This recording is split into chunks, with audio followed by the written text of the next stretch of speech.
We basically grow up with football here, being the national sport, and as I say, one of the first things you do to anybody, when they're a little baby, is if you just roll them a ball. Coming from, but he did, and he just instinctively went and did it.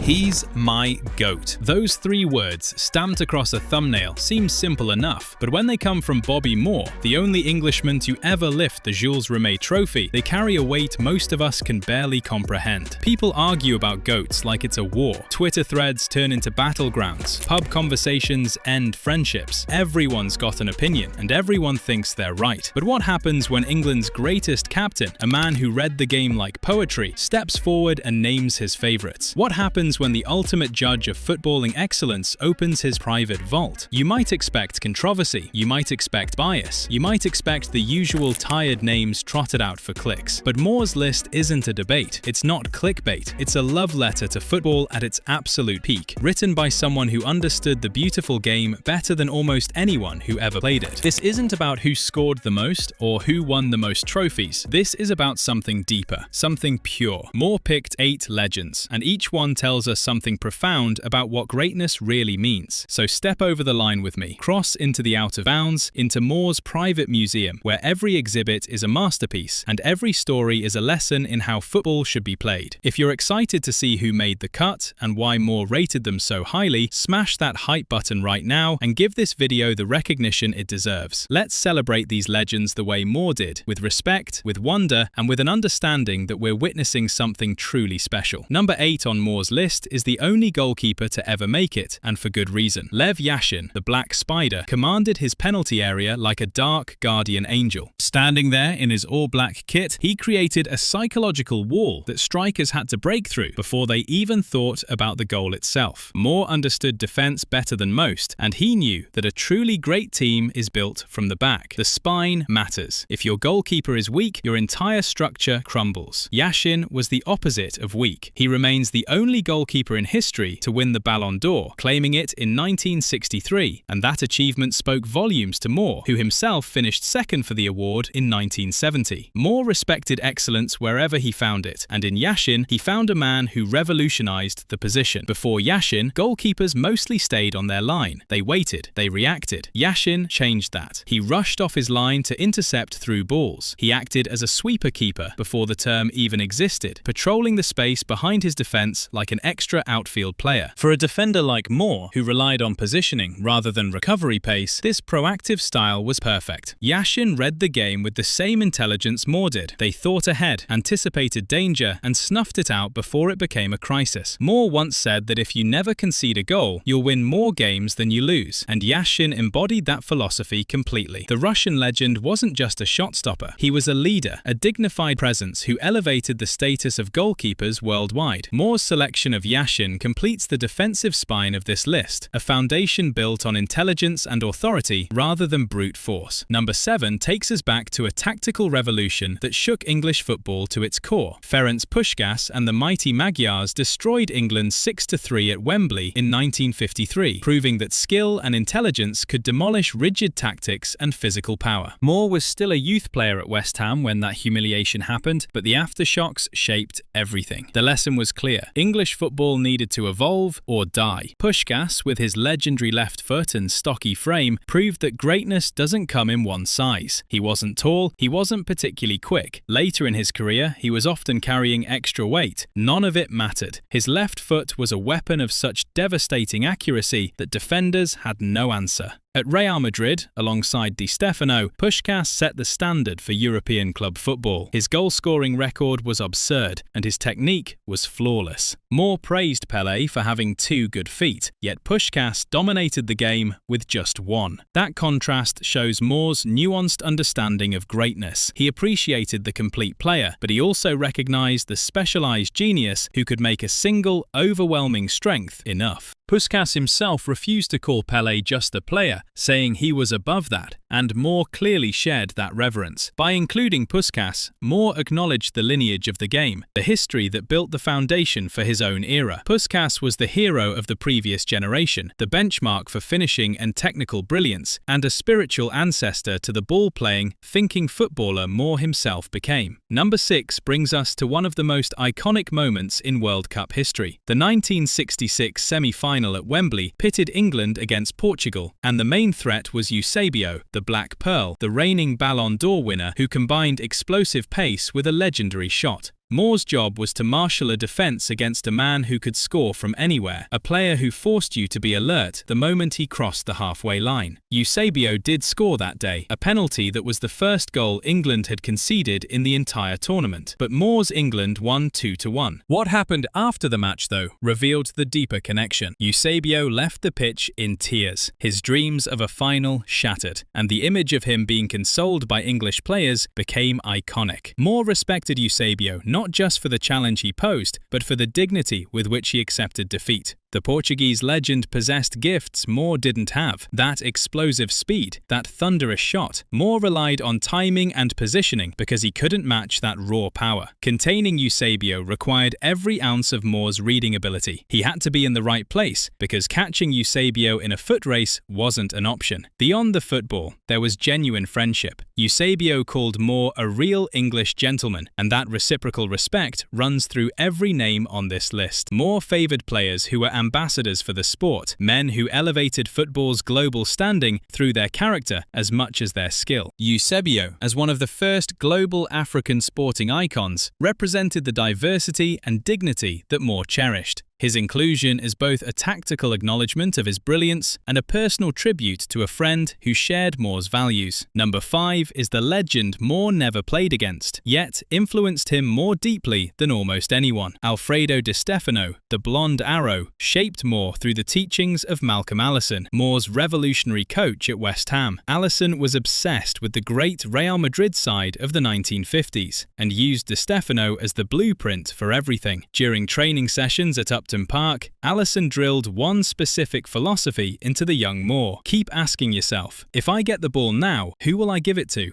That cognitive approach, playing the pass in your mind before receiving the ball, became Moore's trademark. Di Stefano was the total footballer before the Dutch even coined the term. He defended in his own box, orchestrated play in midfield, and scored goals as a striker. He was everywhere, always thinking 3 moves ahead, controlling matches through the sheer force of his intellect. Legends like Puskás and Eusebio considered him the most complete player before Pelé emerged. For Moore, who valued intelligence above all else, Di Stefano represented the ultimate expression of footballing mastery. He was described as the brainiest player, the most intelligent player ever, and for a defender whose game was built on reading and anticipation, this was the highest possible praise. Moore's inclusion of Di Stefano acknowledges the lineage of greatness, the recognition that his own tactical sophistication was built on the innovations of Real Madrid's European Cup dominance. Di Stefano controlled the game through personality and vision, and Moore saw in him a kindred spirit, a player who dominated not through physicality but through pure footballing intelligence. Number 4 is perhaps the most personal choice on the entire list. Bobby Charlton wasn't just a teammate, he was the twin pillar alongside Moore that held up the entire 1966 World Cup winning side. If Moore was the heartbeat, Charlton was the engine, the soul, and the primary offensive weapon. Moore witnessed Charlton's greatness from the closest possible vantage point. He saw the ferocious shots that could bend physics, the loping runs that devastated defences, and most importantly, the character that made Charlton unstoppable. Charlton's 2 goals against Portugal in that same 1966 semi-final were arguably the high watermark of English international football, and Moore knew that without those drives and goals, there would be no trophy. But the bond went deeper than tactics. Charlton had emerged from the ashes of the Munich air disaster in 1958, an event that claimed the lives of his friends and teammates. Moore, who made his West Ham debut the same year,